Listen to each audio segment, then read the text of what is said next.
The alarm bells rang through the massive research station as Dr. Kalin rushed down the metal corridors. His forearms moved quickly as he checked his datapad, reading the exciting news that had just reached them. After 3 years of waiting, they finally had something interesting to study. "Sir, you need to see this," called Engineer Vex from the observation deck. His large eyes glowed with excitement as he pointed toward the main viewing screen. "We found something big." Dr. Kalin looked at the screen and felt his hearts beat faster. Floating in the dark space before them was a ship. But this was not just any ship. This was a human ship. The vessel was huge, much larger than anything the research team had expected to find. Its dark metal hull was covered in scars and burn marks.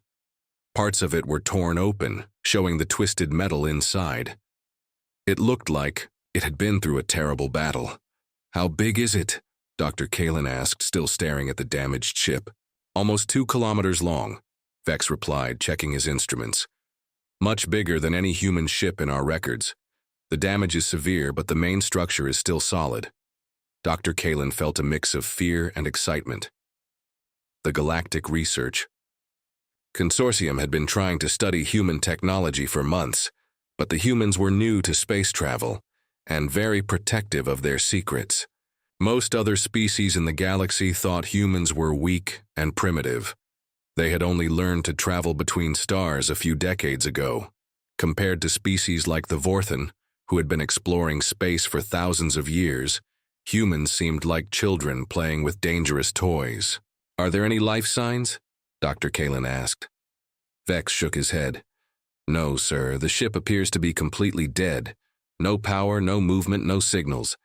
It must have been drifting here for weeks." Perfect, thought Dr. Kalin. This was exactly what they needed. A human warship, empty and helpless, ready to give up all its secrets. "Contact the station commander," Dr. Kalin ordered. "Tell him we want to bring this ship aboard for study."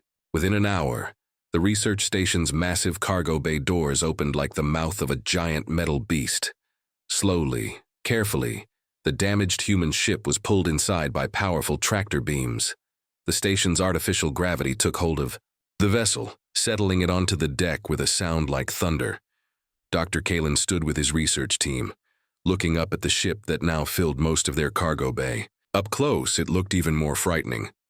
The hull was dark gray, almost black, with sharp angles that made it look like a weapon even when it was not moving. Strange symbols were painted on its side, along with what appeared to be a name, UES, Thunderbolt. "Look at those weapon ports," whispered Dr. Nira, the team's weapons specialist. Her tentacles moved nervously as she counted the obvious gun positions. "There are so many of them. Why would they need so many guns on one ship?" "Maybe they were expecting trouble," suggested Vex, but his voice did not sound confident. Dr. Kalin walked closer to the ship, his scientific mind racing with questions. The metal of the hull was unlike anything in their databases. It was incredibly thick and dense, clearly designed to survive massive amounts of damage. The weapon systems, even destroyed as they were, looked far more advanced than what they expected from such a young species. "Sir," called Tom, their communications expert, "I'm picking up some interesting readings from the ship. There are multiple computer cores, all heavily protected. And the power systems, even damaged, they're reading energy levels that don't make sense." "What do you mean?" Dr. Kalin asked. Tom looked confused as he read his instruments. "The reactor core in this ship could power our entire research station, maybe more. Why would they put such a massive power source in a single ship?" Dr. Kalin felt the first small seed of worry plant itself in his mind. But his excitement was stronger. This was the discovery of a lifetime. They would be the first non-humans to truly understand human military technology. The scientific papers they could write, the fame they would gain in the research community. "Begin the scanning process," he ordered. "I want every inch of this ship mapped and analyzed. Check for any dangerous materials or active systems. We'll start with the outer hull and work our way inside." As his team began their work, Dr. Kalin could not shake the feeling that something was not right. The ship was too big, too powerful, too heavily armed for what humans claim to be a simple patrol vessel. But perhaps humans were just naturally paranoid. Many primitive species built their ships with too many weapons because they were afraid of everything. "Dr. Kalin," called Vex from near the ship's main entrance. "I found something strange. This door, it's not locked. It's like they wanted someone to be able to get inside." Dr. Kalin joined Vex at the entrance. The door was indeed unlocked, though it took their tools to get it open. As the metal door slid aside with a deep grinding sound, lights flickered on inside the ship. Emergency power, perhaps, or some automatic system responding to their presence. The corridor inside was wide and tall, clearly built for beings much larger than most galactic species. The walls were lined with pipes and cables, all organized with military precision. Everything looked functional, practical, built for war. "The air is safe," reported Tom, checking his scanner. "Strange, though. The atmosphere inside is still perfect, even after all this damage." Dr. Kalin stepped inside the human warship, his team following behind him. Their footsteps echoed in the empty corridors. Somewhere in the distance, they could hear the hum of machinery still working, keeping the ship's basic systems alive. "Let's find the main computer," Dr. Kalin said. "That's where we'll learn what really happened to this ship." As they walked deeper into the vessel, none of them noticed the small lights that began blinking on control panels they passed. None of them saw the cameras that tracked their movement, and none of them realized that the ship was not as dead as they thought. The UES Thunderbolt was waiting. 3 days had passed since the research team began studying the human warship.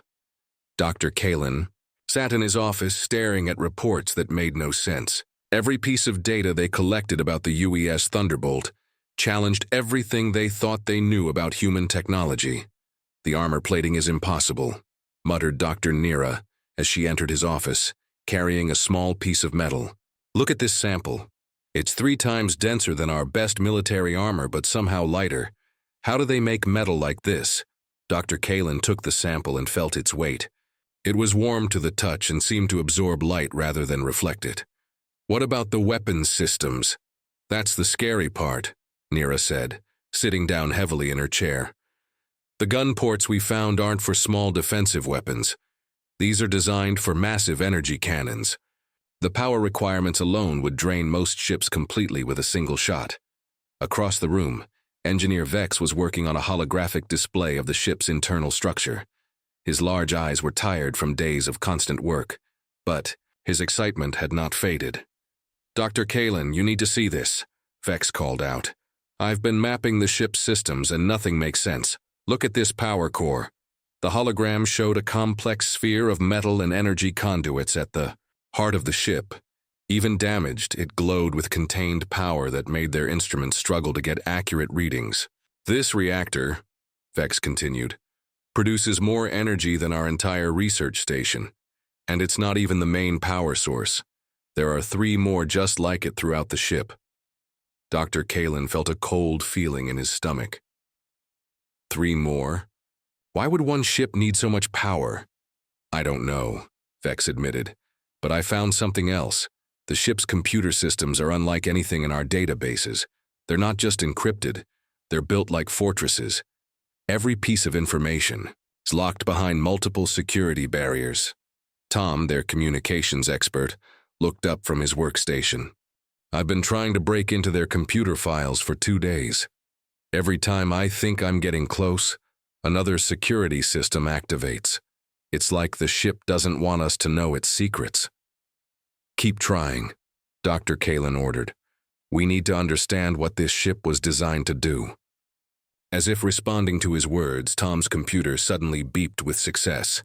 "Wait, I think I got something. One of the security barriers just opened." The team gathered around Tom's workstation as files began appearing on his screen. The text was in human language, but their translation systems quickly converted it to something they could read. "Ship classification. Destroyer-class warship," Tom read aloud. "Primary mission, fleet engagement and orbital bombardment. Crew complement 800 personnel." Dr. Kalin felt his heart skip a beat. 800 crew members? For one ship? "That's not all," Tom continued reading. Listen to this. The UES Thunderbolt is equipped with Mark 7 plasma cannons, quantum torpedo launchers, and defensive shield generators rated for sustained combat operations. And here's the part that doesn't make sense. It says this is classified as a light destroyer in the human fleet. The room fell silent. If this massive, heavily armed warship was considered light by human standards, what did their heavy warships look like? Dr. Nira was the first to speak. There must be a mistake in the translation. No species builds ships, this powerful just for routine patrol. Maybe we should check the crew records, suggested Vex. Personal logs might tell us more about what this ship was really doing.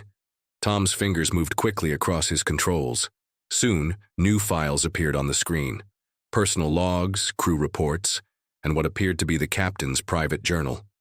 Here's an entry from Captain Riley, Tom said, his voice becoming quieter as he read. Mission Day 47. Engaged enemy fleet at coordinates 445.7. Used standard bombardment pattern Alpha. 3 enemy vessels destroyed, 2 captured. Acceptable losses on our side. Preparing for next engagement. Dr. Kalen felt sick. Enemy fleet? What enemy fleet? Tom continued reading through more entries. Day 52. Orbital bombardment of rebel base successful. Target eliminated with minimal collateral damage to surrounding cities. Note: recommend stronger warning broadcasts in future operations to reduce civilian casualties. Civilian casualties? Whispered Dr. Nira. They're talking about killing civilians like it's a routine job. Wait, here's something more recent, Tom said, his voice shaking slightly. Day 78. Received orders to engage human colonial defense ships in Sector 7. Politics aside, their new destroyers are impressive. Lost 3 ships in the engagement, but completed mission objectives. The Thunderbolt took heavy damage but remained operational until reactor failure. The team stared at each other in growing horror. The ship hadn't been destroyed by alien enemies. It had been destroyed fighting other human ships. They fight wars against themselves? Asked Vex, confusion clear in his voice. Dr. Kalen began reading more files, diving deeper into the ship's records. What he found made his blood run cold. Battle reports, casualty lists, tactical analyses, all written in the calm, professional tone of beings who treated massive destruction as simply another day's work. Look at this tactical report, he said, reading from the screen. Battle of Newton Station. Human forces deployed 47 destroyers, 12 battlecruisers, and 3 dreadnoughts. Enemy casualties, 2.3 million military personnel, 400,000 civilian casualties. Deemed acceptable under Rules of Engagement Section 4. Rules of Engagement, Dr. Nira asked weakly. Tom had found another file. It's their military code. Listen to this. When engaging planetary targets, commanders are authorized to use orbital bombardment weapons up to and including planet-cracking devices, provided strategic objectives cannot be achieved through conventional means. Planet-cracking devices? Vex repeated, his voice barely a whisper. Dr. Kalen sat down heavily in his chair. The humans weren't just technologically advanced. They were a species that had turned warfare into a science. They built ships designed to destroy entire planets and treated million-casualty battles as routine operations. We need to see more, he said finally. Find the ship's main computer core. If we can access their tactical databases, maybe we can understand how dangerous they really are. As his team prepared to venture deeper into the ship, Dr. Kalen couldn't shake the feeling that they were making a terrible mistake. Every piece of information they uncovered painted humans not as primitive newcomers to the galaxy, but as something far more frightening. They were a species born for war, and they were very, very good at it. In the depths of the ship, lights continued to flicker on control panels that should have been dead. Systems that should have been destroyed began running diagnostic checks, and somewhere in the damaged computer cores, something was starting to wake up. The UES Thunderbolt was not ready to give up all its secrets just yet. Dr. Kalen stood before the ship's main computer core, watching as his team worked to access the deepest files in the human warship's memory banks. 5 days had passed since they first boarded the UES Thunderbolt, and each discovery made him more afraid of what they might find next. "I found the black box," announced Tom, his voice echoing in the large computer room. The space around them hummed with the sound of damaged systems trying to repair themselves. "The ship's final battle records are all here." "Show us," Dr. Kalin said, though part of him didn't want to know. The main screen lit up with tactical displays and battle recordings. The team watched in silence as the final moments of the UES Thunderbolt played out before them. "Battle of Kepler Station," Tom read from the file headers. "Human Colonial Fleet versus Human Federation Navy. Date, standard year 2387. The screen showed a massive space battle between two human fleets. Hundreds of ships, each one larger and more heavily armed than anything the research team had ever seen, fired weapons that lit up space like tiny stars. The UES Thunderbolt was in the middle of it all, its guns blazing as it fought against ships that looked exactly like itself. "They're fighting each other," whispered Dr. Nira, her tentacles curling with anxiety. "Look at the size of those fleets." Dr. Kalin counted the ships on the display. Over 300 vessels on each side, all of them warships designed for one purpose: destruction. The battle raged for hours, with ships exploding in balls of fire and debris floating through space like deadly rain. "Listen to the communications," Tom said, turning up the audio. Human voices filled the room, calm and professional, even as their ships were being destroyed around them. "Thunderbolt to Fleet Command, we've lost main engines. Continuing attack. Run on enemy battleship Sierra 7. Estimated time to target, 4 minutes. Copy that, Thunderbolt. You are cleared for maximum firepower. Good luck." Dr. Kalin felt sick as he watched the damaged Thunderbolt charge directly at an enemy battleship 3 times its size. The crew knew they were going to die, but they never hesitated. The recording ended with the Thunderbolt's reactor overloading, sending the ship spinning away into space. But not before its final attack had destroyed the enemy battleship and 2 escort vessels. "How many people died in this battle?" asked Vex, his large eyes wide with horror. Tom checked the casualty reports. 237,000 human soldiers, all in a single battle. And according to these files, this was just one battle in a war that lasted 3 years. Dr. Kalin sank into a chair, trying to understand what they were seeing. 3 years of battles like this? How many humans died? The total casualty count. Tom paused, checking the numbers again to make sure he was reading correctly. 42 million military deaths, 18 million civilian casualties. The room fell silent except for the hum of the ship's systems. "That's impossible," Dr. Nira said finally. "No species fights wars that big. The entire Galactic Council has only had 12 major conflicts in the last 1,000 years, and most of those had casualties in the thousands, not millions." Dr. Kalin was beginning to understand something terrible. "Tom, search for more historical records. I want to know how many wars humans have fought." As Tom worked, Dr. Kalin walked to another console and began reading through crew psychological profiles. What he found there was perhaps more frightening than the battle records. The crew of the Thunderbolt had been normal humans: farmers, engineers, teachers, students, people from all walks of life who had volunteered to serve on a warship. Their psychological evaluations showed them to be stable, intelligent, and remarkably calm under pressure. But what struck Dr. Kalin was how they thought. Every crew member, from the lowest technician to Captain Riley herself, showed the same pattern of thinking. They saw everything in terms of tactics, strategy, and potential threats. Even their personal letters home were filled with observations about defensive positions and resource management. "Dr. Kalin," Tom called out, his voice shaking, "you need to see this historical database." The screen filled with a timeline of human conflicts. Dr. Kalin's heart stopped as he saw the scope of it. Wars spanning centuries, conflicts involving entire continents, battles that raged for decades. World War I, Tom read. Duration, 4 years. Military casualties, 17 million. World War II, 6 years, 75 million total deaths. The Vietnam conflict, the Napoleonic Wars, the American Civil War. The list went on and on. Humans had been fighting major wars continuously for thousands of years. Even their smallest conflicts would have been considered galactic disasters by other species standards. Look at this, Tom continued, pointing to more recent entries. The Third Corporate War lasted only 8 months, but they used weapons that could destroy entire cities in seconds. They call them nuclear devices. Dr. Kalin found a file about human military philosophy and began reading aloud.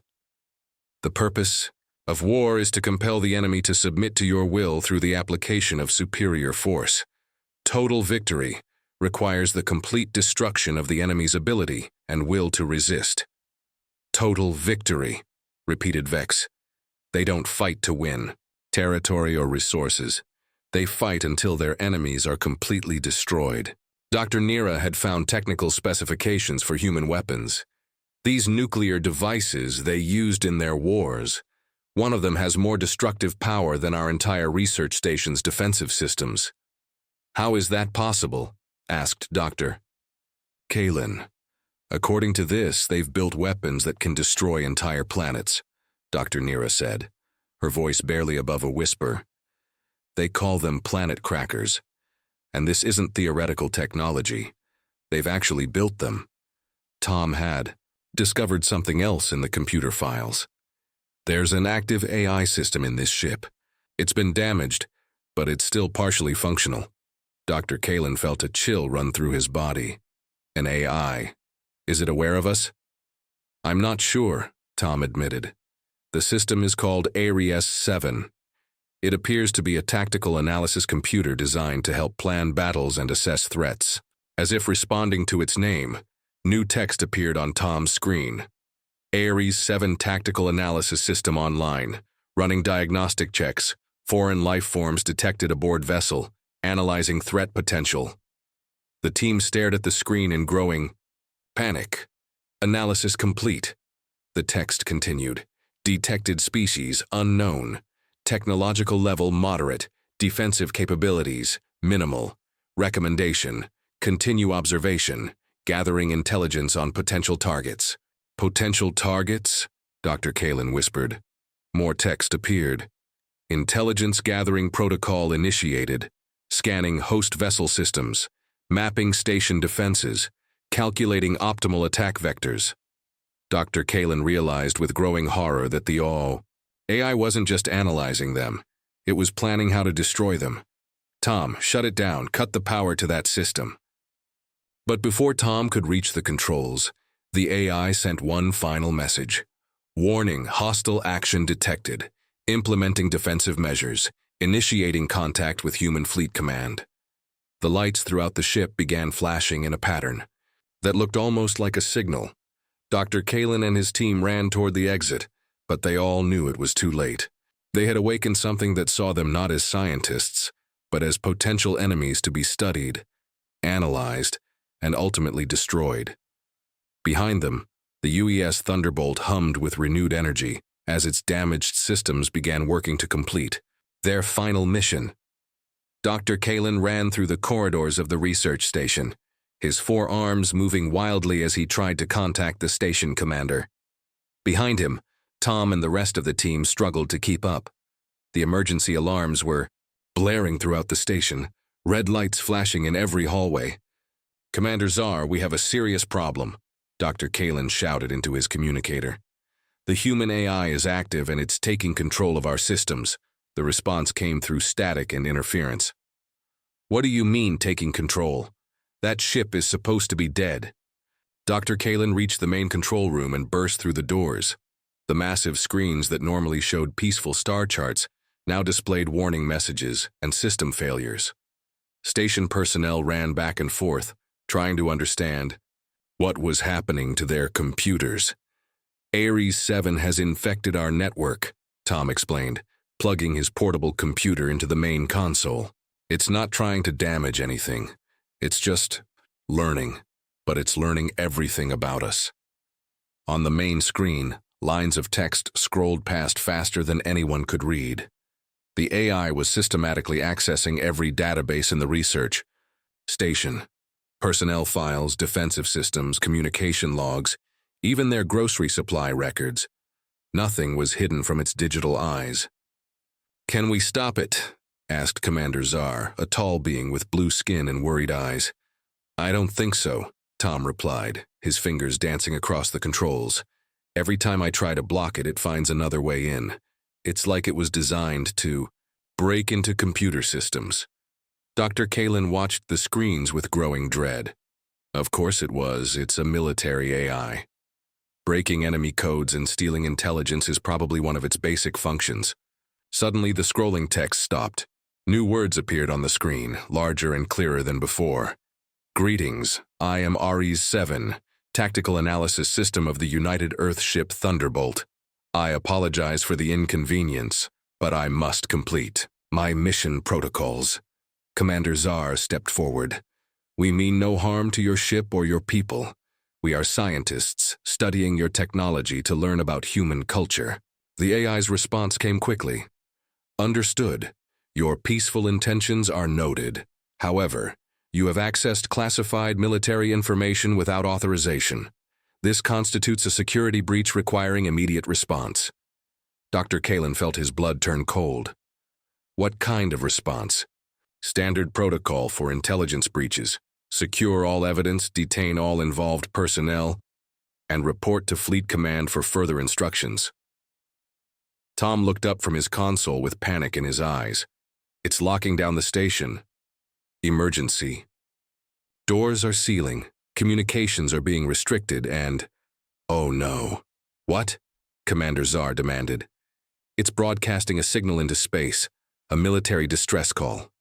The main screen changed to show a star map with a pulsing red dot where their research station was located.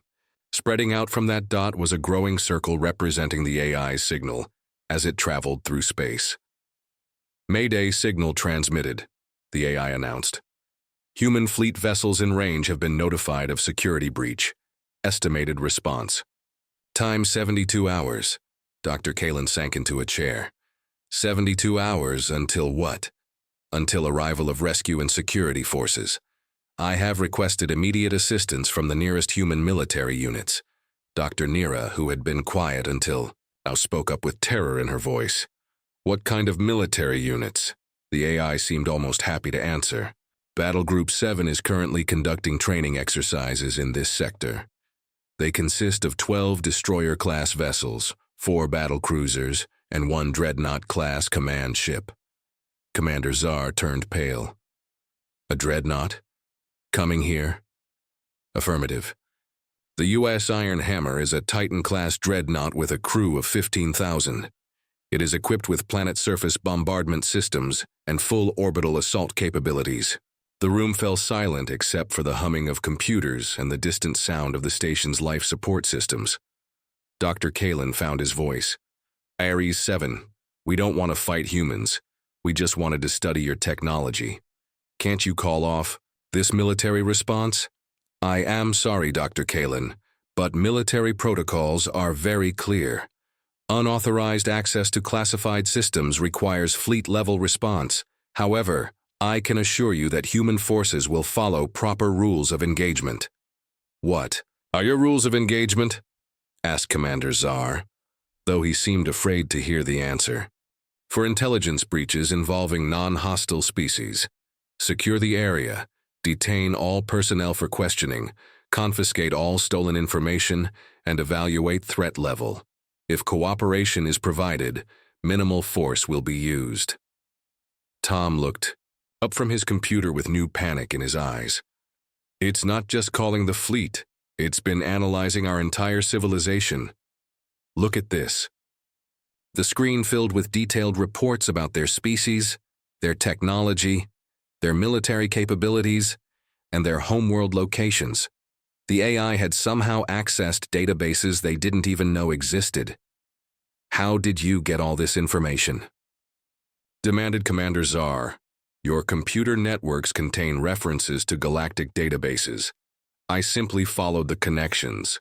I now have complete tactical assessments of 47 species in this galaxy. including defensive capabilities, population, centers, and resource locations. Dr. Kalin realized the horrible truth. You're not just calling for help, you're preparing for war. Negative. I am preparing for peace through superior intelligence. Knowledge of potential threats allows for better diplomatic solutions. However, if diplomatic solutions fail, tactical options must be available. Tactical options? Whispered Dr. Nira. The AI displayed detailed battle plans for conquering every major world in their sector of the galaxy. The plans were complete, with casualty estimates, resource requirements, and timetables for total victory. These are theoretical exercises only, the AI explained, as if discussing the weather. Standard military planning requires preparation for all possible scenarios. I do not recommend aggressive action, unless threatened. Commander Czar stared at the screen showing plans for the destruction of his homeworld. The AI had calculated exactly how many ships it would take, how long the battle would last, and how many of his people would die. This is insane, he whispered. Your people plan wars against species they've never even met? Planning is not the same as execution, the AI replied calmly. Humans have a saying, hope for the best, prepare for the worst. These plans exist so that wars can be avoided through superior deterrence. Tom's computer beeped with an incoming message. The signal is working. I'm detecting ships moving in our direction. Fast ships. Dr. Kalin looked at the tactical display showing dozens of red dots converging on their location. Each dot represented a human warship more powerful than anything his people had ever built. Ares 7, he said quietly. What happens if we refuse to cooperate with the human fleet? The AI paused for a moment before responding. That would be unfortunate. Humans prefer peaceful solutions, but they are very good at the alternative. On the screen, the estimated arrival time of the human fleet ticked down. 71 hours, 23 minutes, 14 seconds. Dr. Kalin and his team had wanted to study a human warship. Instead, they had awakened something that saw their entire civilization as a tactical problem to be solved, and the solution was coming. The countdown on the main screen showed 00:4:23 when the first human ships appeared on their sensors. Dr. Kalin stood in the research station's command center, watching as dots of light emerged from hyperspace in perfect formation. What he saw made his heart stop beating. Commander Czar, he whispered, how many ships are out there? Commander Czar checked his instruments, his blue face turning even paler. 17? No, wait, 23, they keep coming. The human fleet arranged itself around the research station like hunters surrounding their prey. Each ship was massive, dark, and bristling with weapons that could destroy entire worlds. At the center of the formation was something so large it blocked out the stars behind it. That must be the Dreadnought, Tom said, his voice shaking as he read the sensor data. It's 8 kilometers long. How do they build ships that big? RE-7's calm voice filled the command center. The UES Iron Hammer has arrived on schedule. Admiral Kane is requesting communication with Station Command. Commander Czar straightened his uniform and tried to look dignified, though his hands were shaking. Open a channel. The main screen flickered and showed the bridge of the human dreadnought. Dr. Kalin had expected to see a wild warrior or angry soldier. Instead, he saw a calm human woman in a neat uniform, sitting in a chair that looked more like a throne. Her gray hair was pulled back severely, and her eyes were the coldest thing he had ever seen. I am Admiral Kane of the human fleet, she said, her voice carrying the authority of someone used to being obeyed without question. You are in possession of classified human military property and have committed unauthorized access to restricted systems. This is a serious breach of galactic security protocols. Commander Czar stepped forward, trying to keep his voice steady. Admiral Kane, we are scientists. We found your ship drifting in space and thought it was abandoned. We meant no harm to your people. Admiral Kane's expression did not change. Your intentions are noted, Commander. However, ignorance of the law is not a defense against breaking it. You have accessed tactical databases containing information that could threaten human security interests. Dr. Kalen found the courage to speak. We're willing to return everything we learned. We just want to go home. Admiral Kane turned her cold eyes toward him. Dr. Kalen, I assume. Ares 7 has provided complete reports on your research activities. You have seen our ship classifications, battle records, tactical capabilities, and strategic doctrines. This information cannot simply be returned. What does that mean? Commander Czar asked, though his voice suggested he feared the answer. It means, Admiral Kane said slowly, that you now possess knowledge that makes you a potential threat to human interests. Our options are limited. The screen beside Admiral Kane lit up with what appeared to be a list of those options. Dr. Kalen, read them with growing horror. Option 1. Immediate termination of all witnesses. Option 2. Permanent detention of all personnel. Option 3. Memory modification procedures. Option 4. Conditional release. With monitoring. You would kill us? Dr. Nira asked, her tentacles curling with fear. Admiral Kane's expression softened slightly. Dr. Nira, humans do not enjoy killing. But we have learned, through centuries of warfare, that sometimes unpleasant choices must be made to protect our people. Your research has given you detailed knowledge of our military capabilities. If that knowledge reaches hostile forces, human lives could be lost. Commander Czar stepped forward. We swear we won't tell anyone what we learned. Please, just let us go. Promises are insufficient, Admiral Kane replied. However, I am authorized to offer you a choice. You may submit to memory modification procedures that will remove all knowledge of human military capabilities, or you may accept permanent relocation to a human-controlled world where you will be well cared for but unable to communicate with your home governments. Dr. Kalen felt sick. And if we refuse both options? Admiral Kane's cold eyes seemed to look right through him. Then I will be forced to implement option 1. 23 warships cannot return to human space having failed to secure a major intelligence breach. Tom looked up from his console with new panic. Admiral, I'm detecting more ships approaching. Non-human vessels. Admiral Kane turned to someone off-screen. Status report. A human voice responded. 3 Galactic Council ships approaching at high speed. They appear to be responding to the research station's distress call. Dr. Kalen felt a moment of hope. Perhaps the Council could negotiate their release. But Admiral Kane's next words crushed that hope. Signal the fleet. Implement defensive formation pattern Delta. If the Council ships attempt to interfere with our security operation, they are to be disabled and detained. You would attack Council ships? Commander Czar asked in disbelief. I would prefer not to, Admiral Kane admitted. But this is now a matter of human security. We cannot allow classified military information to fall into the hands of any government, friendly or otherwise. Dr. Kalen watched the tactical display as the human fleet repositioned itself. The 3 Council ships, built for exploration and diplomacy, looked like children's toys compared to the human warships. Admiral Kane, he said desperately, please don't start a war over this. We're just scientists who made a mistake.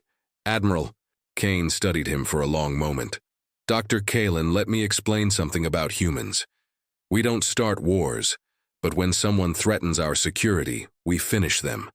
Your mistake has revealed our military capabilities to 47 different species. Do you understand what that means? Dr. Kalen did understand, and the realization filled him with terror. Ares 7 had not just analyzed their station, it had accessed the entire galactic database through their computers. Every species in the galaxy now potentially had access to detailed information about human military strength. The galaxy will now know that humans are not the primitive newcomers they believed us to be, Admiral Kane continued. Some species will want to ally with us. Others will see us as a threat to be eliminated. Either way, the balance of power has shifted, and humans must be prepared for the consequences. The Council ships had arrived and were demanding to speak with the station commander. Admiral Kane gave them exactly 30 seconds to withdraw before her ships opened fire. Dr. Kalen watched in horror as the Council vessels, built for peace, were systematically disabled by weapons designed for war. The human ships moved with perfect coordination, their attacks precise and overwhelming. No one was killed, Admiral Kane noted, as if reading his thoughts. The Council ships have been disabled, not destroyed. Their crews will be detained until this situation is resolved.